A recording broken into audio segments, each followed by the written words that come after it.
Hello बच्चों, और सभी कैसे हैं आप लोग। चलिए, जैसा कि आपको पता है, अगर आप नीट और जेई के एस्पिरेंट हैं तो निश्चित रूप से ये वीडियो आपके लिए काफी हेल्पफुल होने वाला है। बहुत बार बच्चे जो है अनबैलेंस्ड व्हीटस्टोन ब्रिज को लेकर के डिफिकल्टी फेस करते हैं। उन्हें लूप लॉ लगाने और अप्लाई करने में उन्हें काफी दिक्कतें होती हैं। तो इसी बात के लिए मैंने ये वीडियो बनाने का प्रयास किया है और इस क्वेश्चन के थ्रू हम कुछ कंसेप्चुअल क्लैरिटी की बात भी करेंगे। एग्जैक्टली यहां पे आपको जो दिखाई दे रहा है ये एक अनबैलेंस्ड व्हीटस्टोन ब्रिज है। यहां पर ये एक अनबैलेंस्ड है, मतलब क्या कि ये जो AB और BC हैं इनको हम आर्म्स ऑफ व्हीटस्टोन बोलते हैं। AD और DC को भी आर्म्स बोलते हैं। इन आर्म्स का रेशियो जब सेम नहीं होता है तब हम उसे बोलते हैं ये अनबैलेंस्ड है। बच्चे बैलेंस्ड वाला तो कर लेते हैं जिसमें 1 to 1 जो रेशियो सेम होता है तो उसमें ये वाला पार्ट सेम पोटेंशियल पे आ जाता है और काम आसान हो जाता है। लेकिन ये प्रश्न ऐसा नहीं है। यहां पर सारे रेशियो 1 2, यहां पर रेशियो 1:2 का है, यहां 2:1 का, मतलब बैलेंस्ड नहीं है। तो हमें हर ब्रांच में करंट निकालना है। क्या मेथड होना चाहिए? मेथड हमारे पास दो होते हैं। या तो आप लूप लॉ लगा करके भी कर सकते हैं, किरचॉफ्स लॉ का ही एप्लीकेशन है लूप लॉ, और नोडल मेथड भी उसी का एप्लीकेशन है बट स्पेशल केसेस के साथ है। तो यहां पर हम लोग क्या करेंगे, मैंने बताया था बच्चों कि किसी भी पॉइंट पर्टिकुलर का पोटेंशियल हम 0 मान लेते हैं। ठीक, मान लीजिए आपने इस पॉइंट का पोटेंशियल क्या मान लिया, 0। और जब आपने यहां पे 0 माना तो ये कंडक्टिंग वायर है बच्चा, कंडक्टिंग वायर का पोटेंशियल सेम होता है, तो यहां क्या हो जाएगा, 0।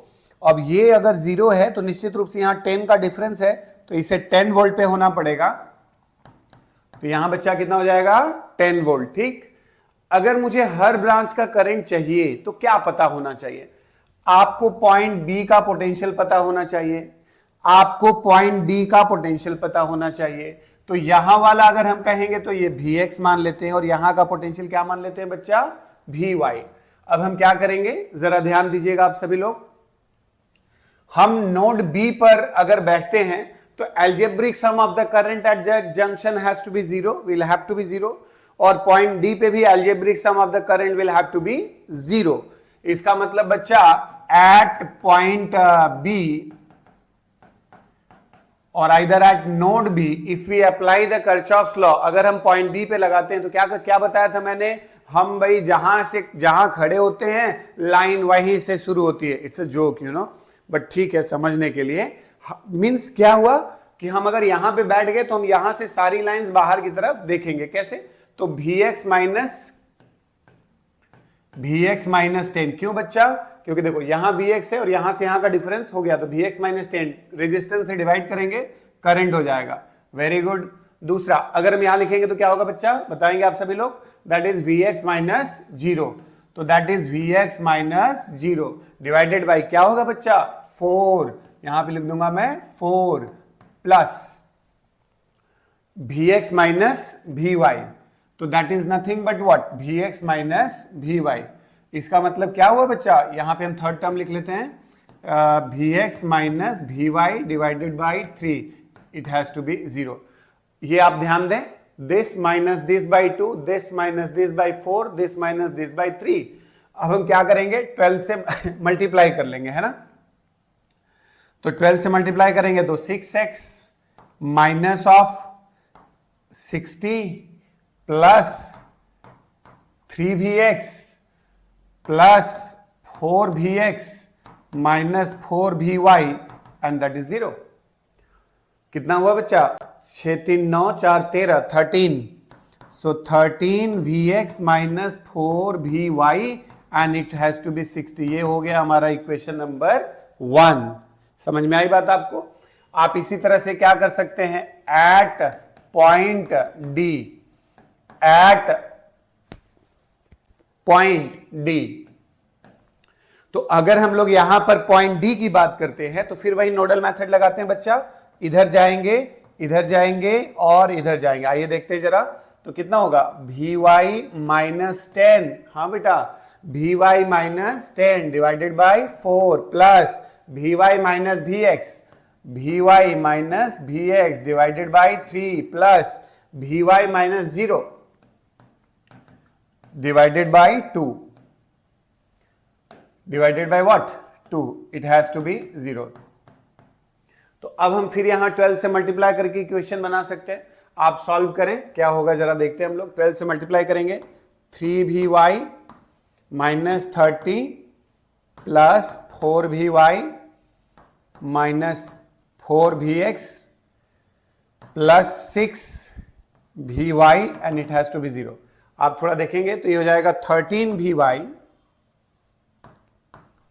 13Vy minus of 4Vx is equals to 30, है ना। मैं लिख देता हूं इक्वेशन क्लैरिटी के साथ। तो 13Vx minus of 4Vy it is equals to 60। This is equation number 1 बच्चा, और आप लोग माहिर हैं इसे सॉल्व करने में, ये कोई बड़ी बात नहीं है। So 3Vy minus of 4Vx is equals to 30। ये दो साइमल्टेनियस इक्वेशन आपको पता लग गए, और जैसे ही दोनों साइमल्टेनियस इक्वेशन पता लगे बच्चा, अब बड़े आराम से हम सॉल्व करके Vx Vy का पता लगा लेंगे। तो हमने मान लेते हैं आपने कर लिया, मैं कैलकुलेशन नहीं कर रहा हूं। तो आपने Vy और Vx दोनों निकाल लिया। अब हमें क्या बताना है, देखिए मुझे बताना है करंट थ्रू AB। तो हम क्या करेंगे, 10 minus Vx will give you IAB। तो अगर मुझे AB निकालना है तो 10 माइनस Vx डिवाइडेड बाई 2, यहां से अगर हम कवर करते हैं तो ये हो जाएगा, क्या होगा, B माइनस D। तो क्या होगा, Vx minus Vx difference Vy कर देते हैं उसे। डिफरेंस का मतलब ये होता है बच्चा Vx difference Vy divided by 3। तो आप किसी भी ब्रांच पर्टिकुलर का करंट आप इसको यूज करके निकाल सकते हैं। एक बड़ा ही इंटरेस्टिंग सा डिस्कशन है। अब आप क्या कर सकते हैं यहां पर बच्चा, आप बहुत सारे रैंडम वैल्यू चूज कर सकते हैं, इसे और इंटरेस्टिंग बना सकते हैं। आप कैसे, आप बहुत सारे रैंडम 1 2 3 4 अपने से रखिए और इक्वेशन बनाइए। साइमल्टेनियस इक्वेशन सॉल्व करके आप किसी भी ब्रांच का करंट निकाल सकते हो, और आप ये करने में बहुत माहिर है, कर सकते हैं आप बड़े आराम से, है ना। इसका मतलब ये हुआ कि ये दो इक्वेशन बनेंगे, उन दोनों इक्वेशंस को हम सॉल्व करेंगे, बात बन जाएगी। सर बोले सर ऑब्जेक्टिव क्या था आपको नोडल मेथड बताने का, नीट में आता है क्या? हाँ जी, पिछली बार एक क्वेश्चन था जिसमें कि आपको ब्रांच करंट बताना था, और वो नोडल मेथड से थोड़ा इजी हो जाता है वो क्वेश्चन। तो मैं बताना चाहूंगा कि नीट में और जेई में कई बार इस तरह के क्वेश्चंस आ चुके हैं। तो एक क्वेश्चन के थ्रू बताना चाहूंगा बच्चा, ध्यान दीजिएगा आप सभी लोग। जैसे यहां पर 4 रेजिस्टेंसेज ऐसे करके कनेक्टेड हैं, 4 रेजिस्टेंसेज ऐसे करके कनेक्टेड हैं। रैंडम वैल्यूज अपनी मर्जी से चुन लेता हूं, फिलहाल कैलकुलेशन के सिंप्लीफिकेशन के लिए मैं थोड़ा इजी वैल्यूज रखता हूं। और यहां पर या थोड़ा और अच्छा बनाने के लिए मैं इसको थोड़ा रैंडम कर देता हूं, इसको 3 कर देता हूं, जिससे थोड़ा वैल्यू मतलब अच्छा है, अदरवाइज आसान हो जाएगा। तो यहां पर सबसे पहले मुझे दिख रहा है कि ये बैलेंस्ड नहीं है, पक्का। क्यों? क्योंकि 2/1 is not equals to 3/2। Of course it's not a balanced wedge. तो कोई कहता है सर बता दो ना AB वाले में कितना करंट होगा, या इस तरह से करंट कितना होना चाहिए। तो हम उसके लिए क्या करते हैं पता है बच्चा, हमें अगर AB का करंट कितना होगा ये अगर मुझे बताना है, तो सबसे पहले मुझे AB का क्या चाहिए, पोटेंशियल। लेकिन हमारे जैसे कभी कभी क्या होता है ना, बहुत सारे बच्चों को एक मिसकंसेप्शन जनरेट होता है, और वो क्या कहते हैं पता है, वो कहते हैं सर अगर इनको हमने यहां पर कंडक्टिंग वायर से जोड़ दिया, जैसे इनको हमने कंडक्टिंग वायर से जोड़ दिया, तो कंडक्टिंग वायर से अगर हम जोड़ेंगे तो उस सिचुएशन में तो दो कंडक्टर सेम पॉइंट पोटेंशियल पे हैं, और अगर कंडक्टिंग पॉइंट सेम पोटेंशियल पे हैं तो पोटेंशियल का डिफरेंस नहीं हुआ, और अगर पोटेंशियल का डिफरेंस नहीं हुआ तो करंट तो नहीं होना चाहिए। तो कई सारे बच्चे यहां पे बोल देते हैं कि इसमें करंट क्या होना चाहिए, 0। क्योंकि करंट पोटेंशियल डिफरेंस नहीं है, क्योंकि V बराबर आई आर, V जीरो होगा, आप बोलेंगे I जीरो हो जाएगा। नहीं जी, ऐसा नहीं है। बोले सर क्यों? देखो बच्चा, जो ओम्स लॉ है ना, जिसमें पोटेंशियल डिफरेंस आता है ना, मींस अगर कोई रेजिस्टिव एलिमेंट है, कोई एक ऐसा कंडक्टर जिसमें रेजिस्टेंस इन्वॉल्व है, ऐसा कोई भी कंडक्टर जिसमें रेजिस्टेंस इन्वॉल्व है, अगर उसमें रेजिस्टेंस है तब उसके अक्रॉस पोटेंशियल डिफरेंस होगा और हमें करंट फ्लो कराने के लिए पोटेंशियल डिफरेंस की जरूरत पड़ती है। किसी आइडियल कंडक्टर में करंट को फ्लो कराने के लिए कभी भी किसी भी पोटेंशियल डिफरेंस की आवश्यकता नहीं होती। इसका मतलब ये हुआ कि अगर कोई प्लेन कंडक्टिंग वायर होगा तो उस कंडक्टिंग वायर में किसी भी प्रकार का पोटेंशियल डिफरेंस कैलकुलेट करने की आवश्यकता नहीं है। आपको नहीं लगाना, ओम्स लॉ इस पे नहीं लगाएंगे। कहां ओम्स लॉ लगाएंगे? रेजिस्टिव एलिमेंट पे, जहां थोड़ा रेजिस्टेंस है। अदरवाइज तो करंट बच्चा यहां भी फ्लो हो रहा है ना, क्योंकि भाई करंट तो फ्लो होता ही है। क्यों? क्योंकि यहां पे कोई डिफरेंस नहीं, क्योंकि अगर ये 10 वोल्ट मानोगे तो यहां भी क्या होगा? 10 वोल्ट। तो मेरे कहने का मतलब, अगर रेजिस्टेंस है तभी ओम्स लॉ लगेगा, अगर प्योर आपका नॉन रेजिस्टिव एलिमेंट है तो आर क्या हो जाएगा? जीरो। तो फिलहाल उसके अक्रॉस कोई पोटेंशियल डिफरेंस नहीं होगा, तो आपको वहां लगाना नहीं।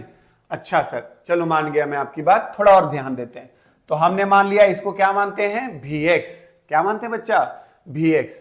तो ये इससे जुड़ा हुआ पॉइंट है, तो यहां भी क्या हो जाएगा? Vx। अच्छा सर, इसे मैं जीरो मान लूं? हाँ, इसको आपने क्या ले लिया? जीरो। तो यहां पे क्या हो जाएगा? ये 10, तो ये हो गया 10 वोल्ट। तो इधर हो गया 0 वोल्ट और इधर वाला हो गया 10 वोल्ट। अच्छा, तो सर इसका मतलब ये हुआ, इसका मतलब ये हुआ कि अगर हम यहां पे देखें, अगर हम यहां पर देखें तो ये मेरे लिए ज्वाइंट है, तो क्या ये जंक्शन जो है एक कॉमन पॉइंट की तरह बिहेव करेगा क्या? ये मेरे लिए कॉमन पॉइंट की तरह बिहेव करेगा क्या? इसका मतलब है कि ये मेरे लिए कॉमन पॉइंट की तरह बिहेव करेगा क्या? हाँ, आप इसे एक सिंगल पॉइंट की तरह ट्रीट करिए। बोले आप क्या कहना चाह रहे हैं? मैं बताता हूं बच्चा। देखो, अगर इक्वेशन लिखते हैं, यहां देखो, Vx minus 10, Vx minus 10 divided by 2 plus Vx minus 0, Vx minus 0 divided by 1 plus ये Vx है ना बच्चा, यहां आ जाइए, Vx minus 10 by 3, Vx minus 10 by 3, कौन सा वाला? ये वाला, करेक्ट। और ये कितना होगा बोलो? Vx minus 0 by 2 and it should be what? 0। अब फिर वही बात, यहां पर एक इक्वेशन हमको सॉल्व कर लेते हैं, 12 से मल्टीप्लाई या 6 से मल्टीप्लाई कर देते हैं। तो ये हो जाएगा 3Vx minus of 30 plus 6Vx plus 2Vx minus 20 plus 3Vx is equals to 0। तो इसको हम सॉल्व कर सकते हैं। कितना होगा? 6 2 8, 3 11 और 3 14। तो ये हो गया आपका 14 Vx बराबर हो गया 80। तो Vx क्या हो गया बच्चा? 80 divided by 14 volt, 18 divided by 14 volt, तो ये हो जाएगा 40/7 वोल्ट, है ना? तो इसको यूज करके आपने भी निकाल लिया। अब आइए करंट निकालते हैं। तो देखो यहां पे क्या होगा करंट बच्चा? ये है Vx। तो अगर इसे आप I1 बोलते हैं तो I1 कितना होगा जरा बताएं मुझे आप। तो I1 is equals to 10 minus Vx divided by 2। ये मैंने I1 निकाल लिया, ठीक। I2 कितना होगा बच्चा? I2 होगा Vx माइनस 0 बाई 1। तो अब यहां आप अगर ये I3 निकालना चाहते हैं तो जो भी होगा आप यहां पर किरचॉफ्स लॉ लगा सकते। क्या? I1 बराबर I2 प्लस I3। आप इन दोनों का सम तीसरे के बराबर होना चाहिए। या आप ऐसे सोचो कि अगर इधर ज्यादा होगा तो हमें क्या करना है? Algebraic sum of the current at a junction is what? 0। तो यहां पे ये वाला करंट I1 है, बराबर हो जाएगा I2 प्लस I3। अब ये है कि मुझे I3 का पता नहीं, साइन वो आ रहा है कि जा रहा है, तो वो आपका डिसाइड हो जाएगा, पता लग जाएगा। जो ज्यादा होगा उसमें से कम वाले को माइनस कर दीजिए तो दूसरा वाला आ जाएगा। तो मैंने किरचॉफ्स लॉ लगा सकते हैं यहां पर। तो इस तरह से क्या आपने देखा कि ब्रांच करंट हम लोग नोडल मेथड को यूज करके अनबैलेंस व्हीटस्टोन ब्रिज में कोई भी रैंडम वैल्यूज रख करके आप सॉल्व कर सकते हैं। बीच में अगर कोई कनेक्टिंग वायर लगा हुआ है तो वहां सिंपल सा एक इक्वेशन लगा करके भी सॉल्व कर सकते हैं। मैंने पहले भी बोला था कि लूप लॉ लगाने से बेहतर होता है कि अगर आप लूप लॉ लगाने से बेहतर होता है कि अगर आप नोडल मेथड पे जाएं तो एटलीस्ट एक इक्वेशन कम बनता है। तो अगर आप लूप लॉ लगाते तो 2 इक्वेशन बनता, यहाँ एक इक्वेशन से ही काम हो जाएगा। तो Vx निकला, Vx निकालने के बाद ये करंट और यहां का करंट, ये डिफरेंस लूंगा तो इस ब्रांच का करंट आ जाएगा, इसका मतलब होगा, है ना। तो इस वीडियो को और लंबा नहीं करना चाहता हूं। बहुत बहुत धन्यवाद है आप सभी लोगों का, और निश्चित रूप से एक प्रयास कर रहा हूं, आपके सहयोग की कामना है और इसकी आवश्यकता भी है अभी। तो इसलिए आप लोगों का सहयोग चाहिए। मैं अपनी तरफ से पूरी कोशिश करूंगा कि कुछ अच्छे और वीडियो ला सकूं और आपको और अच्छी चीजें बता सकूं, जिससे हम सभी का ऑब्जेक्टिव फुलफिल हो। बहुत बहुत धन्यवाद है आप सभी लोगों का। फिर मिलेंगे, शुक्रिया। आप सभी लोगों की रात्रि शुभ हो। By two all of you.